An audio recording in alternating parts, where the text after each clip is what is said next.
Il est très facile de récolter des graines de carottes, mais seront-elles dignes de fournir de grosses carottes, goûteuses et surtout pas malades?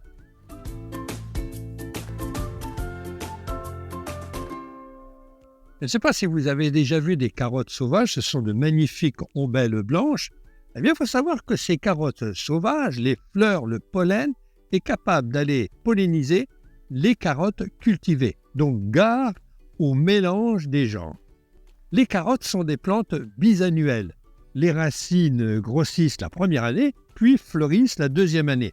Elles font partie de la famille des apiacées, anciennement ombellifères, à cause de leur inflorescence qui ressemble à des ombelles.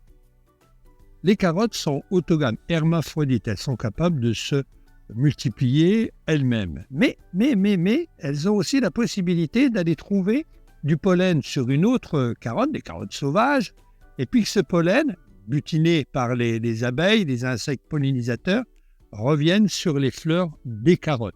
Là, il va se passer quelque chose d'assez important, c'est que les graines qui seront formées sur ces pieds de carotte ne correspondra pas aux pieds mères. Donc, il y a un grand risque de mélange croisé.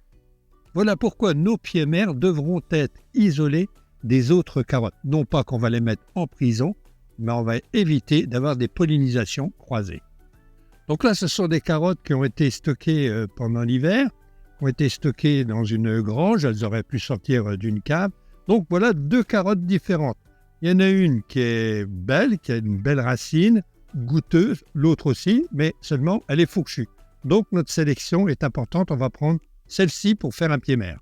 Pour que notre pied-mère de carotte tienne debout, j'ai choisi un pot de 24 cm de diamètre.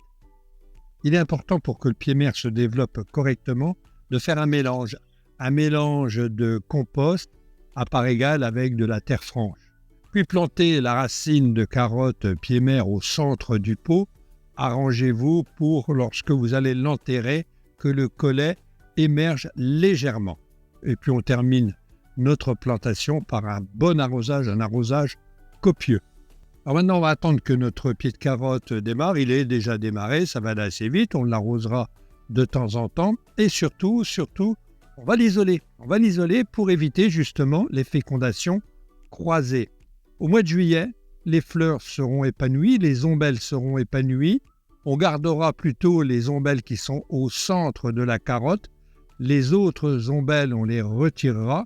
Et en principe, on récolte les graines des carottes à partir du mois d'août.